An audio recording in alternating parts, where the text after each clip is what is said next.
Hey guys, I wanted to talk to you today about SWOT analysis. What is a SWOT analysis? A SWOT analysis is a bit of a cliched process for business owners. Some of you may have come across it through a business course or maybe doing your own business plan. And it's almost as cliched as pivoting and unprecedented times. Two of the things we're hearing a lot about at the moment.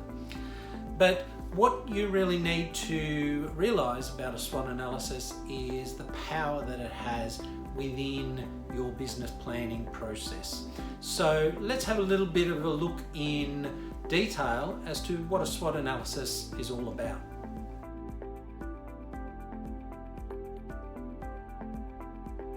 So a SWOT analysis is really there to help you look at 4 key areas in your business before you start any planning around objectives, strategies, and actions. The SWOT analysis starts with looking at your strengths. Your strengths are those things that you're good at, you excel at, the things that you really want to amplify in terms of your business.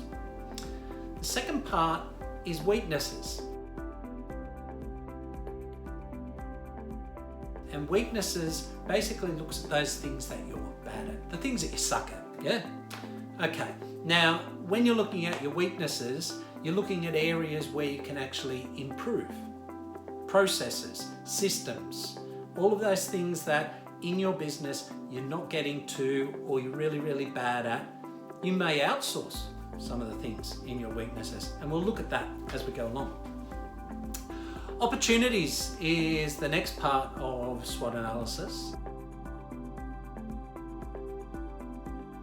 Something that's rearing its head at the moment.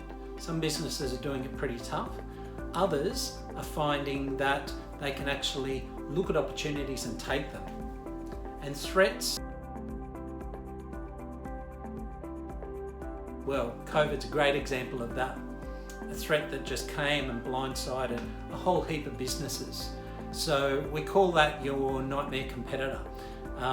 What would happen if your nightmare competitor set up next door and basically blindsided your business? And while COVID's not a nightmare competitor, it's certainly acted like one for many of us. So they're the 4 key factors of a SWOT analysis. And what we might do is we might go through a video on each one and talk about what we need to be looking at in your business so you can start to put in those building blocks for your business plan. As always, we've got programs, we've got processes that can help with all of your business action planning. I'd love to have a chat with any of you who are interested. But for now, that's all about SWOT analysis. Let's look at some detail in some upcoming videos.